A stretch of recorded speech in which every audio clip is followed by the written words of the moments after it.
Hello, my name is Mike Curtis from Highland Hill Farm. Today we have in front of us a Japanese weeping maple, and I'm going to tell you how to water and how to fertilize it.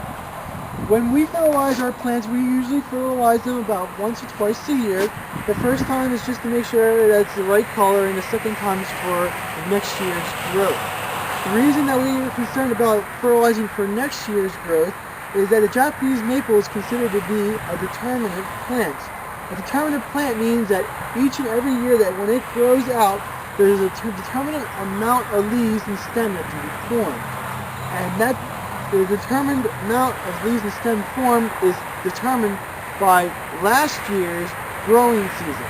If the growing season from last year was a good growing season, the plant makes many new leaves and stem parts for the next year. And those new leaves and stem are stored in the bud. So when the bud forms, it's very important that it has enough water and enough fertilizer in the system of the plant to make lots of new parts for next year. When we fertilize for next year, we usually fertilize in about early August. That way that the fertilizer can get into the soil and get into the plant system. Because in about late August and into the fall time is when the buds start to form. And when we use fertilizer, we use a slow-release fertilizer called Osmocote, and we just do a broadcast fertilizer just on top of the plant on the surface. We don't ever put any fertilizer injections or any of the liquid type in. We just use the granulated form that slowly releases over time. Usually, Osmocote comes in different colors for different years, and we can see here we have some green and we have some white. The green stuff's from this year, the white stuff's from the other year. That way we know if we fertilized it or not.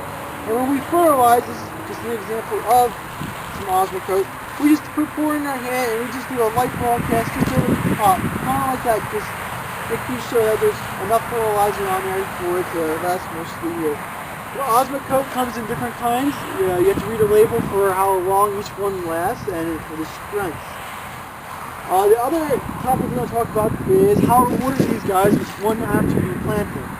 When you plant them, you should make sure that when you dig the hole out, just dig it a little bit wider than the pot itself, so that when you set the pot into the ground, there's a good gap between it, and you can fill in the dirt in between the pot, the plant, and the surrounding soil, making sure that there's no air pockets in there.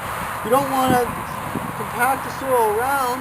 You just want to use your shovel to work the soil into the ground, getting rid of all the air pockets.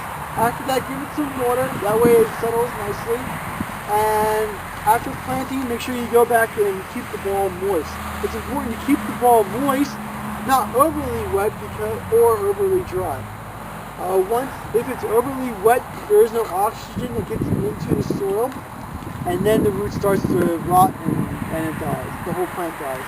If it's too dry, the roots no longer grow and the plant wilts, and roots don't have cuticles on them, so once they dry out, they're toasted.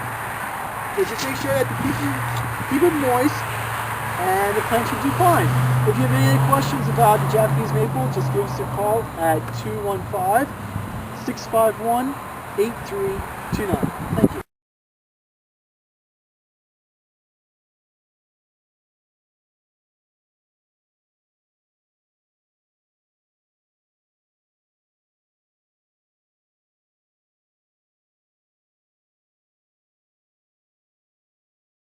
Nursery and greenhouse laying operations on Route 313 in Fountainville.